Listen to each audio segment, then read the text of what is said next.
E outra, votação secreta. Votação secreta. Putz.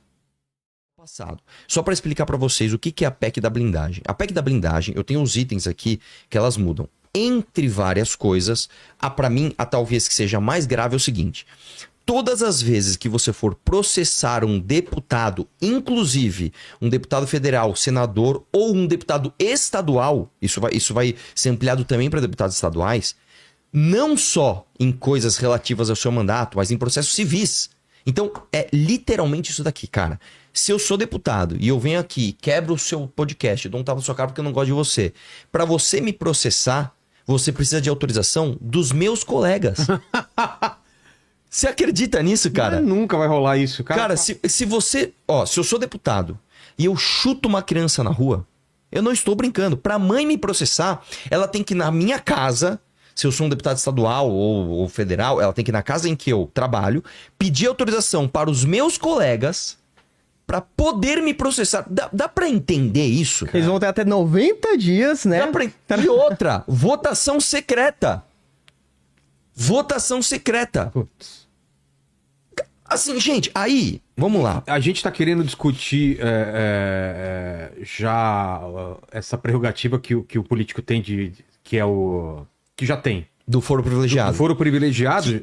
Isso nunca foi votado? Isso, Nunca eu vou foi. te dizer uma coisa. O foro privilegiado... Isso aqui, vamos lá, gente. Vamos entender as nuances, porque isso não é tão simples aqui. Explica a diferença disso pro foro privilegiado. O foro privilegiado funciona o seguinte. O foro privilegiado, por si só, é o foro por prerrogativa de função, ele não é uma ideia ruim, por incrível que pareça. O que é o foro privilegiado? O foro privilegiado é o seguinte. Se eu tenho uma atuação política na minha cidade, no meu estado, se eu tenho uma atuação política no Brasil, eu não posso estar à mercê de todos os cidadãos saírem me processando por conta da minha atuação política. Então se cria uma figura que é o seguinte: se você é um deputado federal, você só pode ser julgado pelo STF.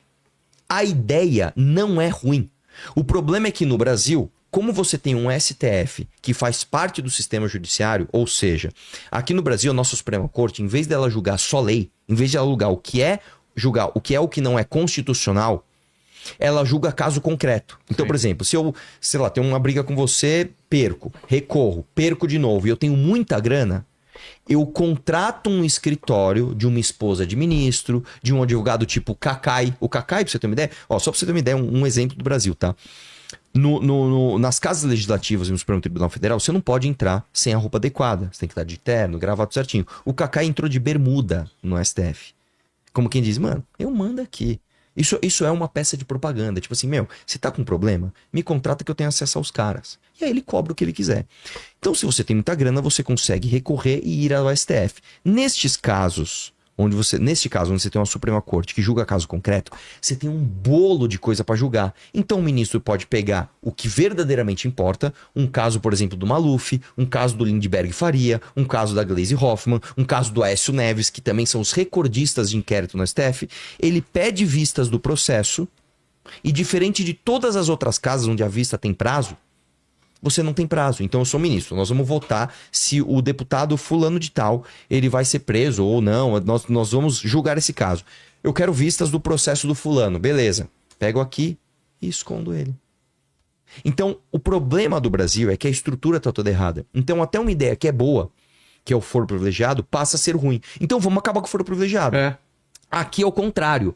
Aqui não só a gente vai dar mais uma instância pro cara ser proibido de ser processado, que é a casa onde ele trabalha, como também nós vamos dar foro privilegiado para presidente de partido.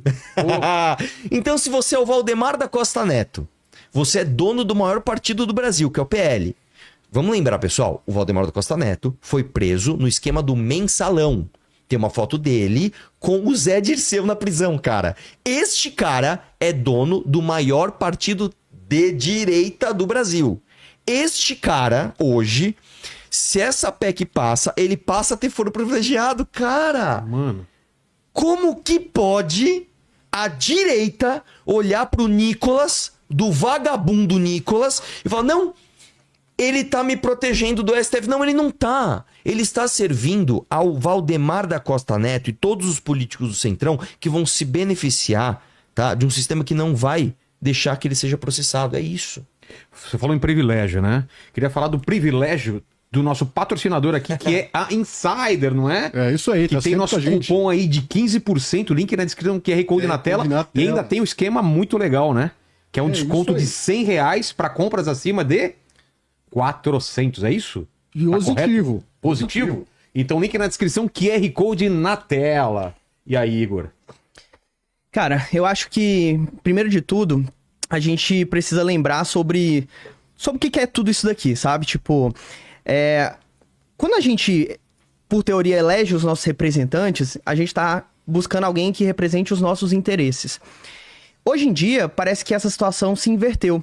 A gente hoje, como população, representa os interesses dos parlamentares, dos deputados. Ou seja, mesmo que uma parte da população tenha compreensão que esse projeto prejudica a gente como eleitor, a gente tá aceitando aquilo porque entende que é, tipo assim, um preço amargo contra a ditadura do STF. E aí, o que eu acho que é um grande problema disso? É quando a gente mistura ferramenta com o uso dessa ferramenta. Então, por exemplo, lá em Fortaleza, eu tinha amigos que falavam abertamente que queriam o fim da polícia. Por que você quer o fim da polícia? O cara falava assim, cara, só serve pra prender preto e pobre.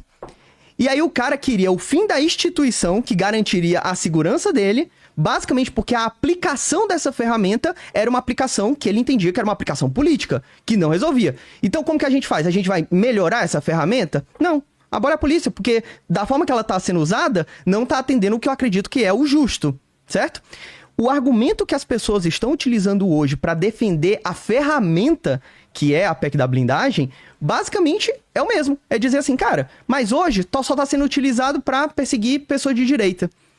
E aí, beleza, aí você vai mudar a lei, porque a PEC vai mudar a lei. Há quanto tempo a gente vai viver num país onde vai ter um grupo de pessoas que vão poder cometer crime e que a punição pelos seus crimes vai depender da sua articulação política? O que precisa acontecer pra gente ver, tipo, o pessoal todo do mensalão que foi preso, a gente presenciou a galera, tipo, políticos que a gente acreditava que estavam no sistema há muito tempo, que ninguém ia tirar de lá, mas a gente viu as pessoas sendo de fato presas. Aí agora, porque a ferramenta tá sendo mal utilizada, a nossa resposta é, então abole logo essa ferramenta de uma vez. Isso não faz o menor sentido. Em que pé que a gente tá? Então, e aí vem uma parte importante que é pra você entender. Eu queria falar o seguinte, só mencionar exatamente o que a PEC muda, pra depois a gente ver em que pé que ela está, porque nós ainda temos uma esperança. E aí eu vou explicar pra você o que eu acho que vai acontecer e assim, é muito triste, tá? Em primeiro lugar, é o seguinte, essa PEC, ela faz algumas mudanças no artigo 14 da Constituição Federal, que ela basicamente anula os efeitos da Lei Ficha Limpa, tá?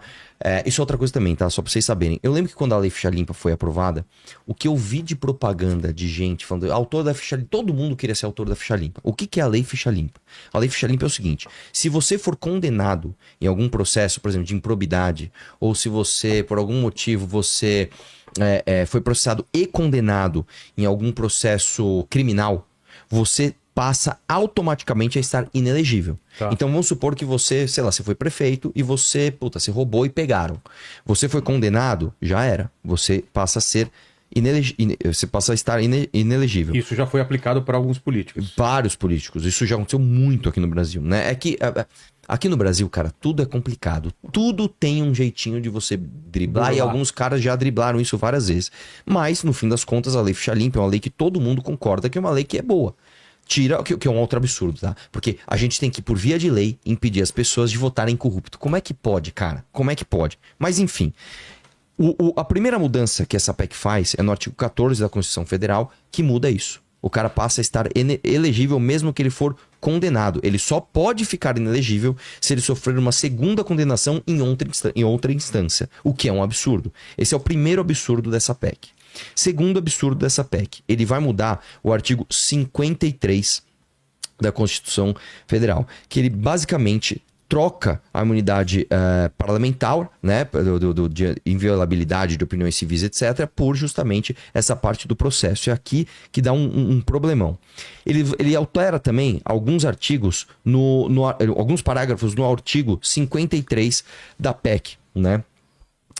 Onde tem justamente esses trechos que vão falar o seguinte: para você ser processado, você precisa da autorização da casa que esse cara trabalha. Inclusive, tem um parágrafo aqui que aplica ele no artigo 53 para deputados estaduais, o que é outro absurdo. Então,